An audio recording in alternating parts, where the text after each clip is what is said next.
Okay, so we're in Perek Mem, Pasuk Gimel. But I first want to make one comment on Pasuk Beis. Last week we medayek that both from Pasuk Aleph and from Pasuk Beis, the mashmos is that the chet of the Sar HaMashkim and the Sar HaOfim was, in fact, one chet. Why? Because the pasuk says Chotu Mashke Melech Mitzrayim v'Ha'oifeh. The Mashke Melech Mitzrayim and the Oifeh sinned. It's mashma that it wasn't two events, and pasuk Beis even more so because it says Vayiktzov Parei al Shnei Sarisov. Parei's response was directed towards his two Sarisim, and he put them both in a mishmar. So the implication is that there was one crime done by these two Sarim. Like the Manda Omar in the Medrash that says, based on a Xera Shavo, which we spoke about this too last week, then the Pasuk Alva says Chotu, and in the previous parak we have someone who was not Chote. Yosef said, I can't do this because then V'chatasi Le'Elokim. So based on that, the Medrash says that the Sar HaMashkim and Sar HaOfim were Bikshu Lehis Daveg, Lebitoi Shel Parei. It was a chet of Arayas. So this was a chet that the Sar HaMashkim and Sar HaOfim attempted together, and the response was one and the same to both of them. Initially, collectively, they were both put into jail. That's the mashmos of the pasuk. So I found that the Rekeach says that. He was medayek from pasuk Beis that it was one cooperative chet. Okay, so now, of course, then the parsha becomes very interesting because here you have these two people who were jailed for the exact same crime, and one of them lives, one of them dies. So I'm going to talk about that soon, but first I just want to read something new into Pasuk Gimel and Dalid, and then we're going to talk about the parsha in general. In Pasuk Gimel, we're up to the second clause in Pasuk Gimel, which is after it says that he put them in the Mishmar, in the holding place, it says he put them Beis Sar HaTabochim, El Beis HaSoyer. So previously, we never learned that the Beis HaSoyer was in the house of the Sar HaTabochim, or under his control. In the end of Perek Lamed Tes, it talks about the Sar Beis HaSoyer. Now, the Mishmar is described as being Beis Sar HaTabochim, and I think the reason is because the Sar HaTabochim is going to get involved in the care of the Sar HaMashkim and the Sar HaOfim in the next pasuk, as we'll soon note in a moment. El Beis HaSoyer Mekoim Asher Yosef Asur Sham. So I just want to note here it says Yosef was imprisoned there, arrested and imprisoned there, which, as we discussed in the end of Perek Lamed Tes, there it doesn't even describe him as being imprisoned. But here's the first time it says that way. It's something to think about. Vayifkod Sar HaTabochim es Yosef itam, vayeshor es oisam. So the Sar HaTabochim assigns Yosef to wait on the Sar HaMashkim and Sar HaOfim. Now the Sar HaTabochim was Yosef's master, as it says in Perek Lamed Tes. So that's why he can tell Yosef what to do. He's his Eved. And there's a difference between what the Sar HaTabochim did and what the Sar Beis HaSoyer did in Perek Lamed Tes. In Perek Lamed Tes, the Sar Beis HaSoyer put Yosef in control of the Beis HaSoyer. Here, the Sar HaTabochim gives him a job. Gives him a job to take care of the Sar HaMashkim and Sar HaOfim, which is why in Pasuk Vav, Yosef comes to them in the morning because he's serving them. Okay. Now, why is the Sar HaTabochim so involved with the fate of the Sar HaMashkim and Sar HaOfim? Is that perhaps because one of them is going to be executed and he's a Sar HaTabochim? I don't know. I don't know what's the connection between Sar HaMashkim and Sar HaOfim to the Sar HaTabochim. That's just something I wanted to point out for now. And this is all we're going to talk about for tonight, the psukim that we're up to. What I want to talk about tonight is something general to the parsha, about general things in the parasha, and we're sort of going to be jumping ahead over here and talking about their dreams and their fate. But it's something that occurred to me, and it's also actually relevant. It's in Yana Diyama. But first, one more word about the Sar HaMashkim and the Sar HaOfim. We spoke last week about the fact that there's two Sarim, one in charge of the bread and one in charge of the wine, that there's a theme over here about Lechem and Yahayin, which is really a theme of food and drink. There's a food and drink, so it's all about, of course, nutrition, and there's food and drink. Now, there's another element here, I think, which is if you look at the story like this. Okay, Pari has a Sar HaMashkim and he has a Sar HaOfim. Sar HaOfim is going to be killed. So we could read that as Pari is not going to have his bread. And that's the next story, that there's going to be a Rav in the land of Mitzrayim. Now, will Pari have his wine? So that will be the way to read it, right? Pari makes a mishteh. It's very important. Pari makes a mishteh at the end of this parak. And at the mishteh, no surprise, he spares the life of the Sar HaMashkim. So we could read the story as Pari will have his mashke, but he will not have his lechem. So what does that mean? Not having his lechem is because we understand that the idea it's going to be a hunger. What's the idea that he does not have, that he will have his drink? So if you look in Yirmiyah Perek Chaf Hey, it talks about Hashem Alekei Yisrael is giving a kos of yayin of chema, that all the nations have to drink, and they're going to drink it, and it's going to make them crazy. And Yirmiyah says, I took the kos from Hashem and I gave it to drink to all the goyim. As Yushalayim, as Ari Yehuda, as Paroi Melech Mitzrayim, as Avodah Besaves Kol Amoy. So Pari drinks this kos, and he gets drunk, and ends up killing him. So the point is then that he doesn't have his bread, he has his wine. Wine sometimes can be detrimental, can bring a person to a downfall. Okay. Now, that's just another comment on this theme of the bread and wine, and with the bread disappearing and the wine remaining. Now I want to talk about, like I said, something general in the Parsha, and talk about this, the general fate of the Sar HaMashkim and the Sar HaOfim. As you mentioned earlier, they both did the same sin, and lo and behold, surprisingly, one lives and one dies. Okay, now Agav, and this happens to be a connection to Rosh Hashanah, I think. The Gemara says in Rosh Hashanah that Yosef was sprung from jail on Rosh Hashanah. And that was Miketz Nasayim Yamim, after 2 full years, from, it's not so clear from where, the end of 2 years from when. Some say it's from the Yom who led the Sapari. Some say it's from 2 years that Yosef said to the Sar HaMashkim, Kim Zachatani.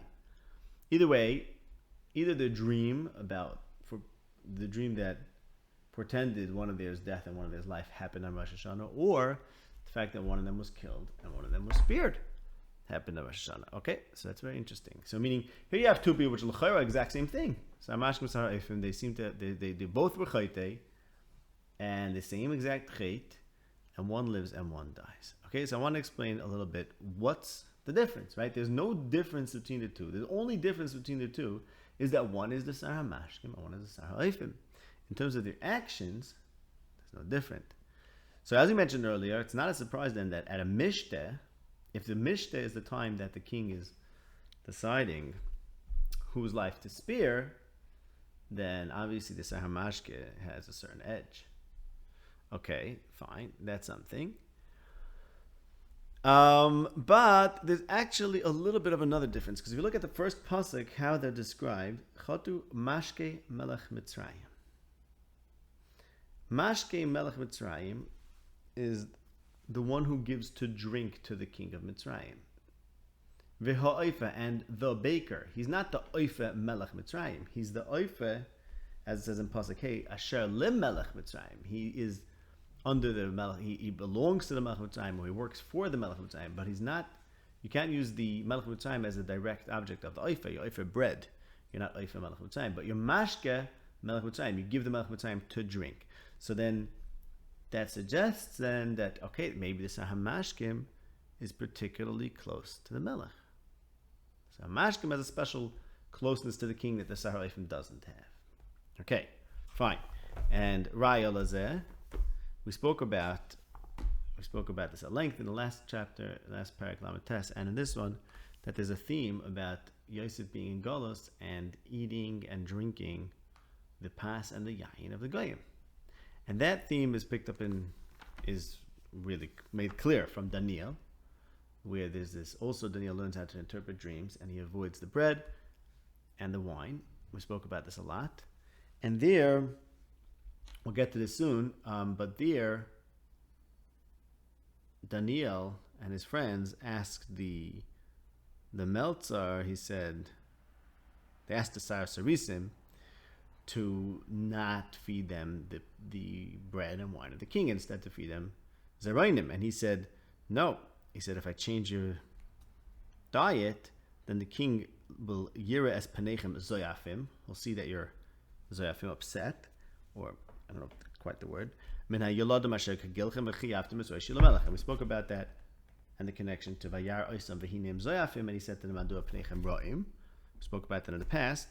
But the other places, and this just puts it all together, the other place if there's someone in the king's court and something to do with the food is Nehemiah, who is the Mashkel Melech in the beginning of Sefer Nehemiah, and he hears the news about the sorry state of Yerushalayim, and the king said to him in Perek Beis, Pasuk Beis Nehemiah, Dua Panechem Panecha Ro'im, Va'ata Ein Chechole, Ein Ze Kiyam Roya Leiv, Va'ira Harbe Ma'od. Okay, so there are two other stories about Yehudim in the court of Gentile kings and their relationship to their food and wine. And in one of them, Daniel avoids the pas and the yain. The other one, Nehemiah, is actually the mashke lamelech, and says near the Perkei of Nehemiah. And in both of them, we have this theme about Panechem Zayafim or Panechem Roim, like we have in this parsha, which we'll talk about later tonight. But we mentioned last week that Nehemiah was the Mashkel HaMelech. So the Yushalmi says, I think it's Yushalmi Kedushin that says that they were matir for Nehemiah, they were matir Yain Nesech, or Stam Yainam, because he was the Mashkel HaMelech. Why were they matir? Because Shalom Malchus, because he's Karev to the Melech. Okay. So now we could read it that, meaning given that Daniel avoided the pas and the yain, but Nehemiah was Isaac in the yain. So what we find is that there's one heter to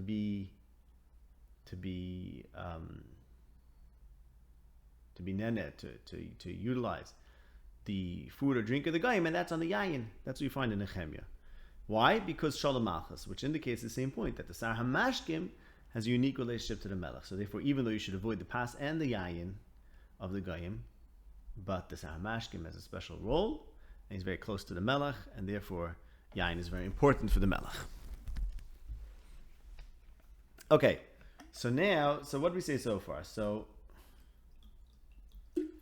far, just in terms of figuring out what's the difference between Sar HaMashkim and Sar, from why is one spared, why not, we said first of all it happened on a Mishnah that Paroi decided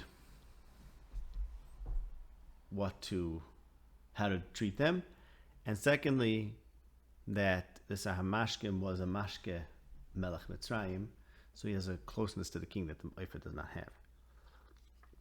He gives the king the drink, and the Ofer bakes the bread. Okay, now there's something more about this in Kehelas. I want to read through two places in Kehelas that reflect on this parsha. And of course, we've been speaking a lot about Kehelas and Yosef. There are two places in Kehelas that seem to be rambus to this parsha. One of them is no suffik, and we spoke about that one a lot. We're going to get back to that soon, but this one is new. This one is new, and I'm not 100% sure about it. I want to go through the psukim in the beginning of Perek Zayin, and we'll see there's a lot of parallels to our parsha, from Kehelas at the beginning of Perek Zayin, and it seems to be telling us something about the fact that there's two people, one dying, one living, and what to make of that, of the seemingly like the arbitrariness of it. Okay, so Toiv, let's read through the psukim. Toiv Shem Yishem and Toiv, and I want to tell you the Ramazim as we go through. V'yom hamavas miyom hivoldoi. So the yom who led us as paroi, someone dies. The Sar HaOfim. And that day of death, in other words, the fact that the Sar HaOfim was dying, that's something good, something better than the party where the Sar HaMashkim was spared on the birthday party. Toiv l'lechas al beis Eva, l'lechas al beis Mishteh. See, there's an Evel and a Mishteh. The Sar HaOfim died and he's an Evel, and there's the Mishteh where the Sar HaMashke was speared. But the only time you're Yitin a Liboy, the only time you take note is by Beis Evel. Remember what happened by the Sar HaMashke, by the Mishteh? He's by Yishkachehu. Of course he forgot about Yosef because he entered into a raucous birthday party where one doesn't get serious and think about serious things. Toiv Kaas Mischoik, Ki Beroya Ponim Yitav Lev. Okay, now back to Roya Ponim. Remember, we have Roya Ponim. Yosef meets him and says, Madua Panechem Roim. And in Nehemiah, the king said to Nehemiah, Madua Panecha Roim. And in Daniel, he says, Asher Madua Loma Yires Panechem Zayafim. V'chiyavtem es roishi lemelech. It'll cause my head to go off, chop off my head, right? Like we have in our parsha, chop off my head. So now, what are we saying in Kehelas? What is it saying in Kehelas? Sorry, I lost it. What does it say in Kehelas? Toiv kaas misechoik ki v'roya ponim yitav leiv. So, I'm not sure what to make of this, but Yosef said to Hamashkim,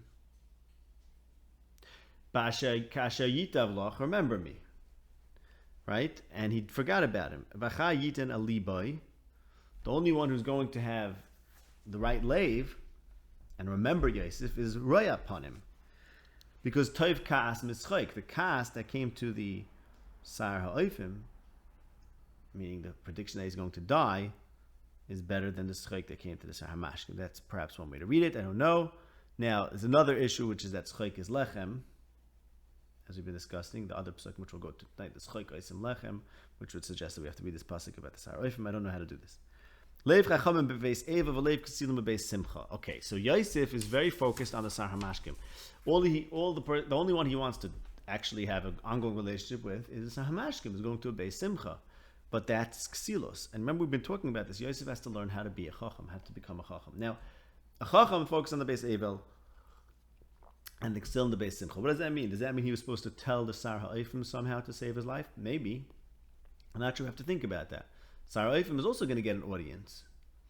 For some reason, Yosef tells the Sar HaMashkim, which is maybe a mistake, because V'cha Yitin Aliboy, only the one who's facing death notices the important things in this world. Okay, that's something to think about.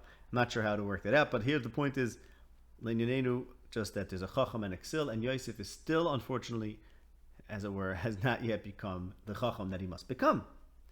Toiv l'shemaya garas Chacham ish shemeh shir kesilim. Better to hear the gara of the Chacham, which would mean the prediction that Sar HaOfim is going to die, is better than the song of the fools, which is the prediction that Sar HaOfim is going to die, is better than the prediction that Sar HaMashkim is going to live. Because the koil hasirim ktachas hasir kain schoik haksil, the laughter of the ksil. Remember the last parsha, Yosef was accused of coming letzachik, but really Yosef was innocent to that. But yet he got ensnared in that because he had ksilos, because he had roiv dvarim, as we discussed. So here the pasuk is saying that Aksil tends to laugh excessively, and that's like, I don't know, something with a pot, but anyway, something bad. Okay, now I want to show you a few psukim later. It talks about, of course, in pasuk Yud Aleph, talks about Chachma and those who see the sun, perhaps a reference to Yosef getting out of the bar. And the next pasuk talks about Chachma and Kesef. Okay, and then pasuk Yud Aleph talks about good days and bad days. And it's a very interesting pasuk. It says, on a good day, be in the good, and on a bad day, see, observe. I'm not sure what that means. Gam es zeh le'uma zeh aso halekim. Hashem made good correspond to bad. Al divash legim tzahadam acher of ma'uma. Now I'm not sure what this pasuk means, but I think it means that everything nets out. you end up with ma'uma. You end up with nothing. Because the good and the bad net out. And the next pasuk talks about a tzaddik could be ovid b'tzidkoi, and a rasha could be mach barasa, and don't be too much of a tzaddik, etc., etc. Toiv asher te'echo is bazev v'gam yizeh al tanach es yodecha, ki yirei elikim yetzies kulam. So Yosef is the yirei elikim, and he's afraid of being chotel elikim, but he has to know that there's toiv and there's ra. And because there's toiv and there's ra, there's good days and there's bad days, therefore he ends up with mu'uma. So I would suggest, the reading is like this. The fact that there's two people in this prison, one dies and one lives, it tells us something very deep. That there's death and there's life, there's good and there's evil, and you can't always differentiate between the two. And in fact, they net each other out. And they net each other out, toiv plus ra equals ma'uma. You end up with ma'uma, which remember Yosef said in Pasuk Tezvav in Perek Mem, Gam poilem sisi ma'uma kisamu aisi babar. Here also I have done nothing for which they would have put me in the bar. According to this pasuk else, what it means is the fact that they put me in the bar caused that I've done ma'uma, because I had good days. I used to have good days, and now I have bad days. And remember the pasuk which you skipped this in Kehelas Perek Zayin pasuk Yud. Don't say mehayash ayamim harishonim hayutayvim me'elakiloi michachma sha'alta azeh. So Yosef says, what did I do? Why should I be in this jail? But that's not mechachma, because in fact, between the good days and the bad days, you end up with ma'uma, and that's the way it's supposed to be. Why? I don't know. But that's what it says in Kehelas. Kehelas is obviously very deep sefer, which I'd like to understand better.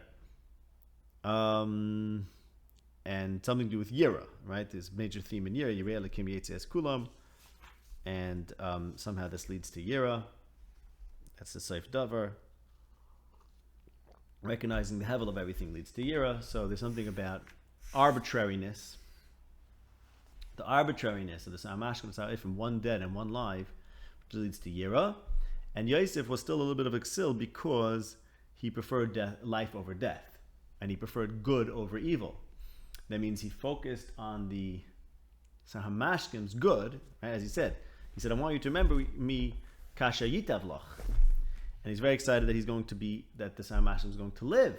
And Yosef thinks that's going to be his salvation too. But what he's not understanding, based on this Kehelas Perek Zayin, is that one is supposed to live and one is supposed to die, and that's the way it's supposed to be. It's supposed to be good, it's supposed to be evil. Don't try to focus on one over the other. If you really fear God, you recognize they're both the same. And I think what that means is, again, instead of focusing only on the good, only what you can understand, recognize there's also things you can't understand, so that on net, basically, you have no idea what's flying, and that's Yira. I think that's basically the idea, but I have to think about it more deeply, of course. And then Yosef, who's supposed to become Yareh, started becoming Yareh, said, I can't fear God, and eventually he tells his brothers, Halakim ani Yareh, and Isha Yiras Hashem Hitis Halal is referring to Yosef, as we discussed in Eishes Chayil. So what's happening in his story is he's faced with this completely arbitrary thing. That's part of the point, that there's two people did the same exact thing. One will live and one will die. And don't make the mistake of focusing on what seems to be good. Kasha yitavloch and vayar sarai from kitayv pasar. Don't focus on what's good. Don't focus on life. Life and death are equal. At the end of the day, there's ma'uma. And there is some, it's deliberately arbitrary. It's zel umah zeh. Okay? Now, another place in Kehelas,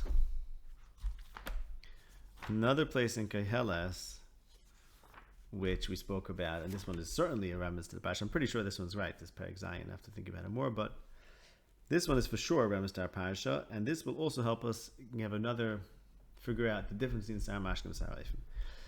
So in Kehelas Perek Yud, starting from Pasuk Yud Aleph, it's all about Yosef, who talked too much to the Eishes Potifar.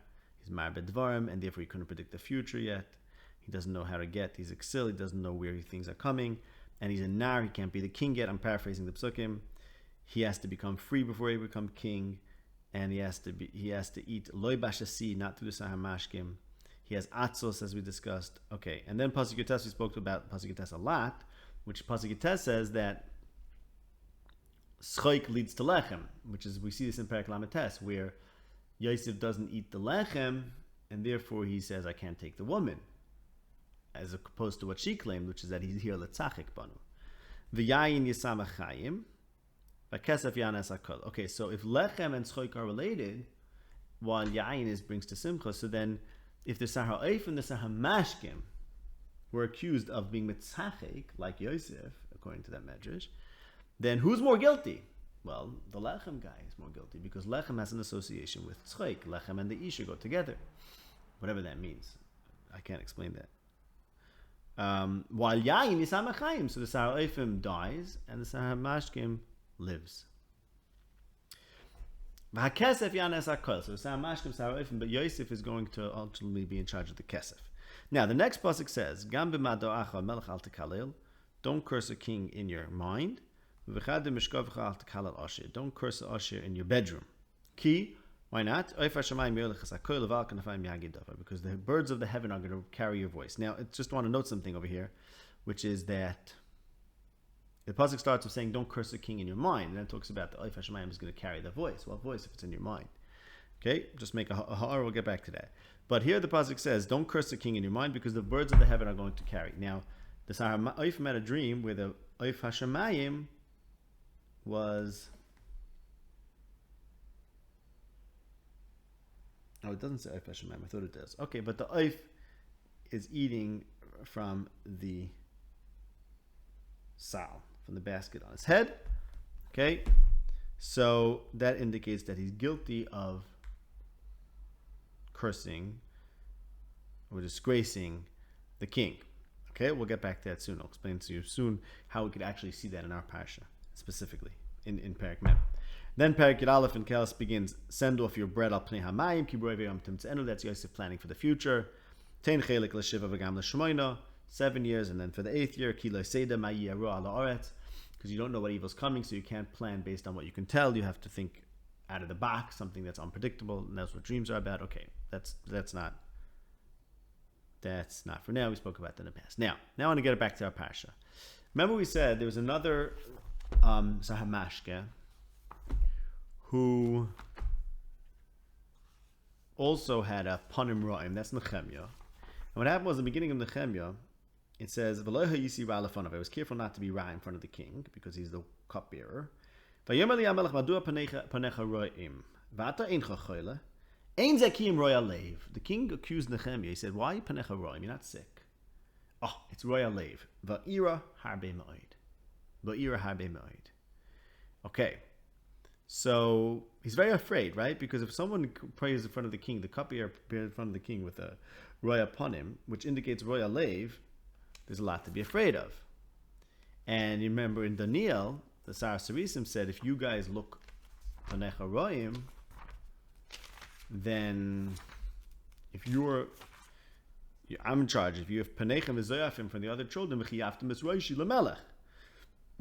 So someone can get his head chopped off by the king for the royal lave that's indicated by royal panim, right? Okay. So now let's go back to our parsha. So there in Nehemiah, one second. There in Nehemiah, the king says, you're royal lave, and he says, no, it's not that. It's not that. It's that. I heard the news about Yerushalayim, and of course I'm upset. Now, what happened in our parsha? The king Yosef sees the Samashim Sarif and says, Madua Panechem Zoyafim, Madua Panechem Royim, Hayoim. Now, it could be royal lave. That would be the most natural reason. They could have royal lave. They're in jail. They're in jail, and in fact, they might be killed. But what do they say? No. Everything's fine. Everything's fine. I just had a dream, and I'm looking for a piston, right? And who tells him his dream? The Sahamashkim. And then the Sahar Oifim does. Yeah, but look what happens. This is the key pasuk, and here we see a difference between the Sahamashkim and Sahar Oifim. The pasuk design, it says, Vayar Sahar Oifim kitoiv pasar.